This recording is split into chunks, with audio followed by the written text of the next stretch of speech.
Segala puji tentunya hanyalah miliknya Allah. Salawat dan salam semoga tercurah kepada kekasih kita Rasulullah Muhammad sallallahu alaihi wasallam.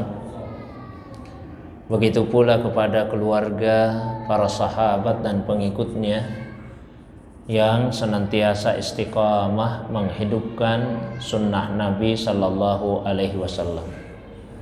Jamaah yang dirahmati, dimuliakan oleh Allah Subhanahu wa taala. Malam ini adalah malam yang ke-14 dari bulan Sya'ban. Insyaallah besok malam yang ke-15, malam pertengahan Sya'ban, yang dalam bahasa Arab disebut dengan nisfu Sya'ban. Satu dari beberapa malam yang mempunyai keistimewaan. Karena itu untuk pengajian kita di malam ini, insyaallah sama-sama kita akan membahas tentang keutamaan dan amalan di malam nisfu Sya'ban.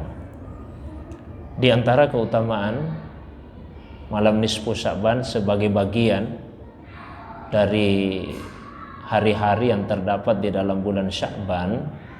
Bulan Sya'ban itu adalah bulan yang diagungkan oleh Nabi sallallahu alaihi wasallam. Nabi sering melaksanakan puasa sunnah di bulan Sya'ban, sehingga Aisyah radhiyallahu anha pernah berkata, "Maka Rasulullah sallallahu alaihi wasallam istakmala siyama syahrin illa fi Ramadan." Nabi itu tidak pernah utuh melakukan puasa selama 1 bulan penuh kecuali di bulan Ramadan. Wa ma ra'aituhu aktsara siyaman minhu min Sya'ban. Dan saya tidak pernah melihat Nabi lebih banyak puasa sunnahnya dibandingkan dengan puasa sunnah di bulan Sya'ban. Ketika Nabi ditanya mengapa beliau begitu sering melaksanakan puasa sunnah di bulan Sya'ban, ada 2 jawaban yang disampaikan oleh Nabi. Yang pertama, kata beliau, syahrun yaghfulu anhun nas baina Rajab wa Ramadan. Sya'ban itu adalah bulan yang biasa dilalaikan oleh banyak orang karena dia terletak di antara bulan Rajab dan bulan Ramadan. Orang-orang Arab jahiliyah itu sejak awal memuliakan bulan Rajab sebagai satu dari 4 bulan haram. Sampai masuknya ajaran Islam, tetap bulan Rajab itu dimuliakan. Sama dengan bulan Ramadan juga tentu lebih-lebih lagi. Nah, Sya'ban ada di antara kedua bulan itu sehingga kadang-kadang diabaikan. Maka Nabi ingin supaya Sya'ban juga mendapatkan perhatian. Dan alasan yang kedua yang beliau sampaikan, syahrun turfa'u fihil a'malu ila rabbil alamin. Sya'ban itu adalah bulan ketika amalan-amalan diangkat kepada Allah Rabbul Alamin. Fa ana uhibbu an turfa'a amali wa ana sha'im. Dan saya senang, kata Nabi, apabila ketika amalan saya diangkat ke langit, saya dalam keadaan berpuasa. Nah, sehingga beliau kemudian banyak berpuasa di bulan Sya'ban, karena disitulah bulan di mana amal ibadah itu diangkat catatannya kepada Allah SWT.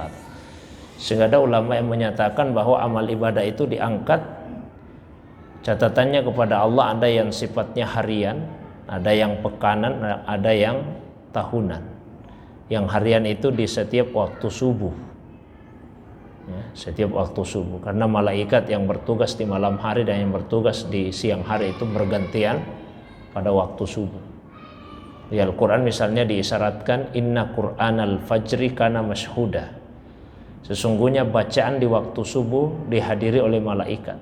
Yang dimaksud dengan bacaan di waktu subuh yaitu salat subuh. Disebut secara khusus karena salat subuh adalah salat yang pada kedua rakaatnya bacaannya itu dikeraskan. Kemudian yang berikutnya, ada amalan yang diserahkan catatannya kepada Allah di setiap pekanan, setiap pekan, yaitu pada hari Kamis. Sehingga Nabi juga sering berpuasa sunnah pada hari Kamis. Dan yang sifatnya tahunan yaitu pada bulan Sya'ban, tepatnya pada lailatin nisfu min Sya'ban, pada malam pertengahan Sya'ban. Kemudian Sya'ban juga adalah bulan yang pertengahan Sya'ban adalah malam yang dipilih oleh Allah untuk menurunkan firman-Nya pada surah Al-Ahzab ayat 56 yang berbunyi innallaha wa malaikatahu yusalluna 'alan nabi ya ayyuhalladzina amanu sallu 'alaihi wa sallimu taslima. Sesungguhnya Allah dan para malaikatnya senantiasa bersalawat kepada Nabi. Maka wahai orang-orang yang beriman, salawat dan salam juga lah kepada Nabi. Ini perintah salawat ke Nabi itu turunnya di pertengahan Sya'ban. Begitu juga surah Al-Baqarah ayat 155 yang berbunyi kadonara taqalluba wajhika fis sama falanuwalliyannaka kiblatan tardah. Sungguh kami telah melihat bagaimana engkau ya Muhammad menengadahkan pandanganmu ke langit sambil berharap di dalam hati agar kiblat kembali dialihkan ke Ka'bah. Kami tahu keinginanmu itu. Fawalli wajhaka syatral masjidil haram, maka hadapkanlah wajahmu ke arah al-masjidil haram. Ya, itu setelah Nabi berada di Madinah 1 tahun 5 bulan 3 hari. Tiba di Madinah tanggal 12 Rabiul Awal, dan 1 tahun setelahnya tahun kedua Hijriah tanggal 15 Sya'ban turunlah ayat tadi. Nah, kemudian malam harinya, malam nisfu Sya'ban ini mempunyai banyak nama yang diberikan oleh para ulama kita. Para ulama sebagian menamainya dengan Lailatul Mubarakah, malam yang diberkahi. Nah, juga yang menamai sebagai Lailatul Qismah, malam pembagian rezeki. Nah, juga ulama yang menamai dengan Lailatul Aidil Malaikah, malam hari rayanya para malaikat. Ya. Di hadis misalnya disebutkan dari Mu'az bin Jabal, yattali'ullahu ala jami'i khalqihi fayaghfiru li jami'i khalqihi illa li musyrik aw musyahin. Allah Subhanahu wa taala menampakkan diri dalam arti rahmatnya Allah dekat sekali kepada semua makhluknya lailatan nisfi min Sya'ban, pada malam pertengahan Sya'ban. Lalu Allah mengampuni dosa semua makhluknya illa li musyrik au musyahin, kecuali dosanya orang yang musyrik dan dosanya orang yang memutuskan hubungan silaturahim. Jadi yang dikecualikan dari pengampunan dosa di pertengahan Sya'ban itu ada 2, yaitu orang musyrik dan musyahin, orang yang memutuskan hubungan silaturahim. Itu yang dikecualikan dari pengampunan dosa. Ya. Tentu kecuali apabila mereka bertobat sungguh-sungguh kepada Allah SWT, maka juga akan mendapatkan pengampunan dosa tersebut. Kemudian di riwayat yang lain, meskipun riwayat yang kedua ini dinilai lemah oleh beberapa ulama hadis, tapi dia mempunyai sandaran karena begitu banyak jalurnya. Dari Ali bin Abi Thalib dengan redaksi yang kurang lebih sama, itu disebutkan bahwa Allah Subhanahu wa taala ya, turun ke langit dunia pada pertengahan Sya'ban, mulai dari ghurubus syams, terbenamnya matahari, sampai ke tulu'ul fajar. Kemudian Allah berfirman, ala min mustaghfir fa'aghfira lahu. Ala min mustaghfir fa'aghfira lahu. Adakah yang mau beristighfar, yang mau meminta ampun kepada saya, maka saya akan mengampuni dosanya. Ala min mustarzik fa'arzukahu. Adakah yang mau meminta rezeki kepada saya, maka saya akan memberikan rezeki kepadanya. Ala muftala fa'u'afiyahu. Adakah orang yang ditimpa bala, ya, maka saya akan melepaskannya dari bala itu. Sehingga beberapa tabi'in, terutama dari kalangan ulama Syam, Suriah sekarang, itu ketika malam nisfu Sya'ban mereka biasa berkumpul di masjid untuk menghidupkan malam itu dengan ibadah.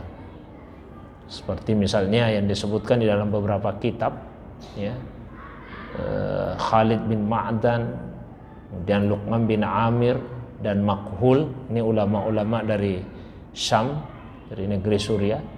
Nah, mereka menyukai untuk berpakaian yang indah, yang terbaik, kemudian memakai wangi-wangian, lalu kemudian ke masjid di malam nisfu Sya'ban dan kemudian menghidupkan malam itu dengan ibadah. Ya, meskipun perintahnya sebetulnya mutlak saja, ya, qumu lailaha wa sumu naharaha, hidupkan malamnya dengan ibadah dan siangnya dengan puasa. Ya, sehingga ibadahnya sifatnya mutlak. Hanya beberapa ulama kemudian melakukan ibadah-ibadah tertentu. Tentu itu sesuatu yang baik, ya, meskipun tidak harus itu yang dilakukan.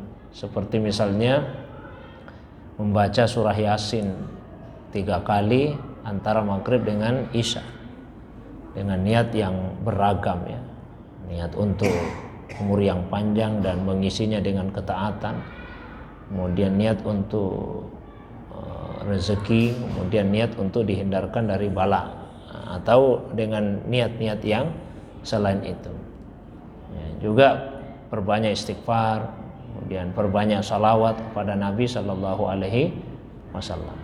Kemudian keesokan harinya berpuasa, meskipun puasanya ya bukan hanya disunnahkan pada tanggal 15 itu saja, ya, paling tidak 3 hari 13, 14 dan 15 Sya'ban, sehingga masuk dalam cakupan dari puasa Ayyamul Bid, puasa pada hari putih. Bahkan sebanyak mungkin, ya, kita bisa melaksanakan puasa di dalam bulan Sya'ban tersebut, seperti yang dituturkan oleh Aisyah radhiyallahu anha tadi, bahwasanya Nabi sallallahu alaihi wasallam paling banyak melakukan puasa sunnah yaitu di bulan Sya'ban. Nah, itu pengantar tentang keutamaan dan amalan di bulan Sya'ban.